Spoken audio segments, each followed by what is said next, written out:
വേണ്ടടാ ദേവദാസേ, ഈ ബൂട്ടോ ഉള്ളപ്പോ നീ എന്തിനാണ് വെറുതെ മെനക്കെടുന്നത്? അളിയാ ഞാൻ നീ ഒന്ന് അടങ്ങളിയാ.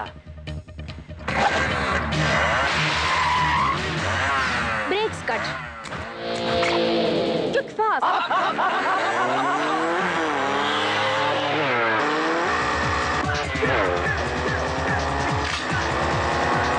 മോനെ ഗോവിന്ദ, പനി പിടിക്കും.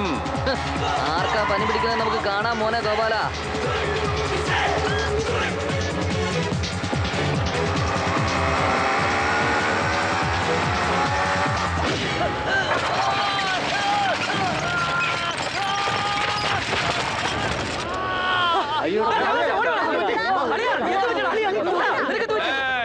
ഒന്ന് മക്കളെ, ഗവൺമെന്റ് കോളേജ് എന്തായി ഇപ്പോ?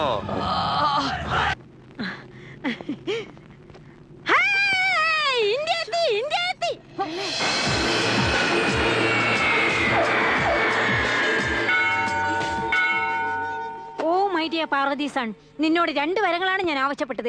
ഫസ്റ്റ് വൺ ഇന്ത്യയിലേക്ക് വരണമെന്ന്, സെക്കൻഡ് വൺ എന്റെ ബാനക്കുട്ടിക്ക് നല്ല പൗരുഷമുള്ളൊരു സുന്ദരനെ കിട്ടണമെന്ന്. ഫസ്റ്റ് വൺ നീ നിറവേറ്റി കഴിഞ്ഞു, സെക്കൻഡ് വണ്ണും പെട്ടെന്ന് നിറവേറ്റണേ.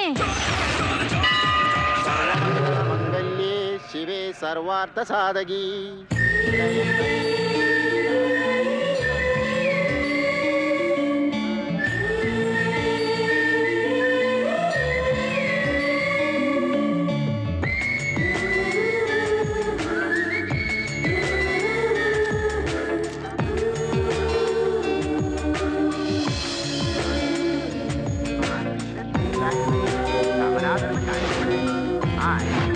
വഹിച്ചുകൊണ്ടുള്ള ശ്രീപത്മനാഭന്റെ ശയനം അവർണ്ണനീയം തന്നെ.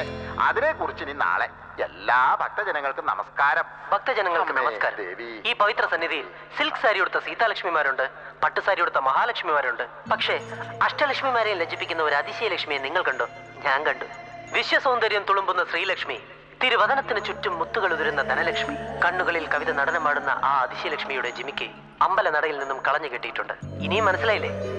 ഐശ്വര്യലക്ഷ്മി, അമ്പല പരിസരം എല്ലാം ഞാൻ നോക്കി, തന്നെ കാണാൻ കഴിയാത്തത് കൊണ്ടാണ് ഈ അനൗൺസ്മെന്റ്. പ്ലീസ്, എവിടെയാണെങ്കിലും മണ്ഡപത്തിലേക്ക് വരിക.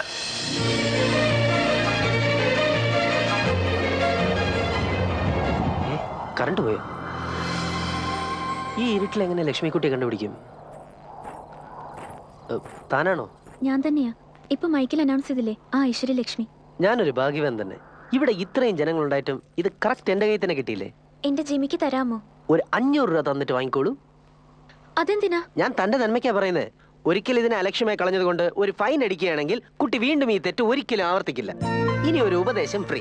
പെൺകുട്ടികളായ അല്പം സൂക്ഷ്മതയൊക്കെ വേണം, പ്രത്യേകിച്ച് ഈ പ്രായത്തില്. 500. ജിമിക്ക് താങ്ക്സ് ഞാനല്ലേ അങ്ങോട്ട് പറയേണ്ടത്. അതെന്തിനാ? ചില ചോദ്യങ്ങളുടെ ഉത്തരം മനസ്സിരുത്തി ആലോചിച്ചാൽ കിട്ടും. Interesting character.